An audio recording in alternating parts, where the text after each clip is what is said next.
Hello friends, this is Bhavna. Welcome to the Vision IAS Magazine Challenge Series 2023. आज हम इसमें अपने environment section का third topic that is the Doha political declaration करेंगे। पहले देखते हैं कि ये न्यूज़ में क्यों है, ठीक है ना।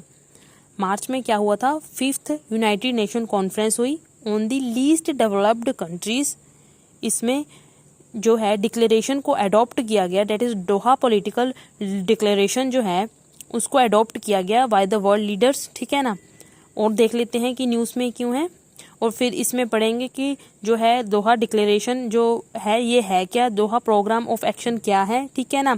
और लीस्ट डेवलपमेंट कंट्रीज़ क्या होती हैं, ठीक है ना। लीस्ट जो डेवलप्ड कंट्रीज़ हैं वो कौन सी होती हैं, इसको देखेंगे, ठीक है ना। ये जो है प्रीलिम्स के लिए में भी इम्पोर्टेंट हो सकता है कि मेंस जो हैं उससे रिलेटेड क्वेश्चन शायद ही पूछेगा, ठीक है ना। वैसे पूछ भी सकता है कि what is Doha political declaration, तो थोड़ा सा आइडिया इससे रिलेटेड होना ज़रूरी है, ठीक है ना। ज़्यादा डीप में ना जाते हुए हम इसका पर्टिकुलर एक ओवरऑल आइडिया ले लेंगे, ठीक है ना। चलो देखते हैं कि क्या है ये political declaration welcome Doha programme of action for least developed countries that was adopted at first part of conference held in 2022 in New York. Second part of conference was held in Doha under the theme from potential to prosperity.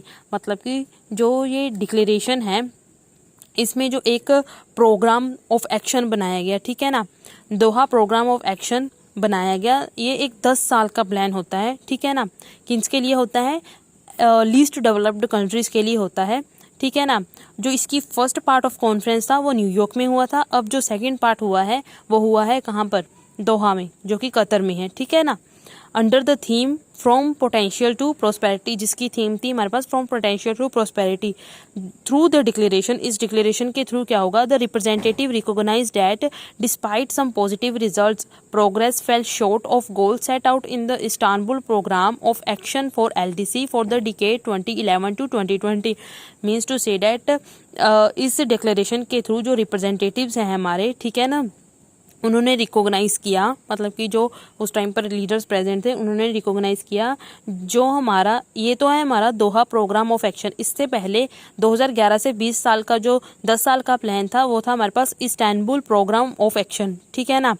ये था, इसमें कुछ जो है हमने progress भी की, लेकिन जो कुछ जो गोल्स हैं हम उनको अचीव भी नहीं कर पाए, ठीक है ना। जो है हम जो गोल्स को अचीव नहीं कर पाए, इन्होंने ये रिकॉग्नाइज़ किया इस जो वाली डिक्लेरेशन हुई उसमें, ठीक है ना। जो वर्ल्ड लीडर्स हैं उन्होंने रिकॉग्नाइज़ किया, हाँ कुछ पॉजिटिव रिजल्ट आया है, लेकिन जो है कुछ गोल्स को हमने अचीव नहीं किया है, ठीक है ना। समझ आ गया। उसके बाद जिन गोल्स को अचीव नहीं किया है हमने उसको रीन्यू करेंगे, ठीक है ना, उनको थोड़ा चेंज करेंगे कुछ इस तरह करके, फिर ये एक नई डिक्लेरेशन आई, डेट इज़ जो हमारे पास दोहा पॉलिटिकल डिक्लेरेशन है, ठीक है, that is Doha programme of action, ठीक है ना। अब जो हमारे पास इस्तांबुल प्रोग्राम ऑफ एक्शन था, recognize that LDC represent an enormous human and natural resources potential for world economic growth, welfare and prosperity। जो हमारी Istanbul programme of action for LDC जो हुआ था पीछे, जिसमें 2011 से लेकर 2020 तक का जो 10 साल का प्लान भी बनाया गया था, उसमें ये रिकॉग्नाइज किया गया था जो ये लीस्ट डेवलप कंट्रीज है इनमें इतना पोटेंशियल है कि वो इकोनॉमिक ग्रोथ, जो वर्ल्ड की इकोनॉमिक ग्रोथ है, वेलफेयर एंड प्रोस्पेरिटी को और बढ़ा सकती है, ठीक है ना, और बढ़ा सकती है, ओके। उसके बाद है हमारे पास है द डिक्लेरेशन ऑल्सो रिक्वेस्टेड, जो अभी दोहा डिक्लेरेशन हुई उसमें जो हमारे सेक्रेटरी जनरल है उनसे रिक्वेस्ट की गई कि आप इंश्योर करें कि जो जितने भी यूनाइटेड नेशन सिस्टम के जितने भी पार्ट्स हैं वो इकट्ठे आकर काम करें, ताकि जो है इस डिक्लेरेशन को ईजिली इम्प्लीमेंट कर पाए। जो ये हमने एक्शन प्लान बनाया है, अभी जो एक्शन प्रोग्राम बनाया है, दोहा प्रोग्राम ऑफ एक्शन जो बनाया है, उसको अच्छी तरीके से इम्प्लीमेंट किया जा सके, इसलिए जो सेक्रेटरी जनरल है उनको भी रिक्वेस्ट की गई, ठीक है ना। अब देख लेते हैं कि दोहा प्रोग्राम ऑफ एक्शन क्या है। Doha programme of action manifest a new generation of renew commitments between the LDC and their development partners including the private sector, civil society and governments at all level, ठीक है ना। इसमें जो है कुछ commitments हैं उनको रीन्यू किया गया, ठीक है ना। जो किन किन के बीच में थी, LDCs and their development partners including private sector भी है इसमें, civil society, government at all level. ये एक 10 साल का प्लान है, it is 10 year plan to put words, ताकि जो है 46 मोस्ट वल्नरेबल कंट्रीज़ जो हैं उनको वापस से ट्रैक पर लाया जा सके और जो हमारे सस्टेनेबल डेवलपमेंट गोल्स हैं उनको अचीव किया जा सके, ठीक है ना। उसके बाद जो लीस्ट डेवलप्ड कंट्रीज़ हैं उनके बारे में भी देख लेते हैं, ये क्या है। ये एक तरह की लो इनकम कंट्रीज़ होती हैं, ठीक है ना, जो कि बहुत सारी जो गंभीर जो हैं बाधाएं हैं, ठीक है ना, कुछ स्ट्रक्चरल इम्पेडिमेंट्स हैं जिनका वो सामना कर रही हैं, ठीक है ना, कुछ स्ट्रक्चरल इश्यूज आ रहे हैं उनका वो सामना कर रही हैं, ठीक है ना। और जो है मतलब कि डेवलप नहीं हो पा रही, सस्टेनेबली डेवलप नहीं हो पा रही हैं वो, ठीक है ना, जो कंट्रीज़ हैं, ठीक है ना। They are highly vulnerable to economic and environment shocks. यहाँ पर उनको जो है बहुत सारे शॉक्स लाइक इन्वायरमेंटल शॉक्स, कभी अर्थक्वेक आ गया, कभी ड्राफ्ट आ गया, कभी सूखा पड़ गया, है ना, उसके बाद कभी बाढ़ आ गई, मतलब इतना इन्वायरमेंटली वो स्टेबल नहीं है कंट्रीज, उनको शौक पर शौक लग ही रहे हैं, ठीक है ना। हाईली वल्नरेबल है, इकोनॉमिक उनकी जो GDP है वो नहीं ज़्यादा बढ़ रही, ठीक है ना, और कई बार तो इन्फ्लेशन इतना बढ़ जाता है, इसलिए इकोनॉमिक एंड इन्वायरमेंटल शॉक्स जो है उनका सामना करना पड़ रहा है। And have a low level of human asset, ठीक है, यहाँ पर ह्यूमन एसेट भी लो लेवल पर है। There are currently 46 countries, currently हमारे पास जो लीस्ट डेवलप्ड कंट्री है इसमें 46 कंट्रीज़ हैं। इसमें अफ्रीका से 33 कंट्रीज़ हैं, एशिया से 9 कंट्रीज़ हैं, कैरिबियन से 1 एंड पैसिफिक से 3 कंट्रीज़ हैं, ठीक है ना, जो कि इस लिस्ट में आती है, लीस्ट डेवलपमेंट कंट्रीज़ की लिस्ट में आती है, ठीक है ना।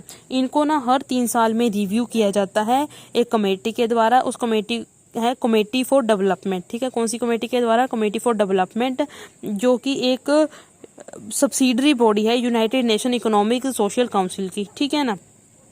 उसके बाद कौन सी कंट्री जो लीस्ट डेवलप्ड कंट्रीज में आती है, इनको आइडेंटिफाई करने के लिए भी हमारे पास 3 जो है मेन क्राइटेरियाज है, उनके बेस पर जो है इनको आइडेंटिफाई किया जाता है, ठीक है ना।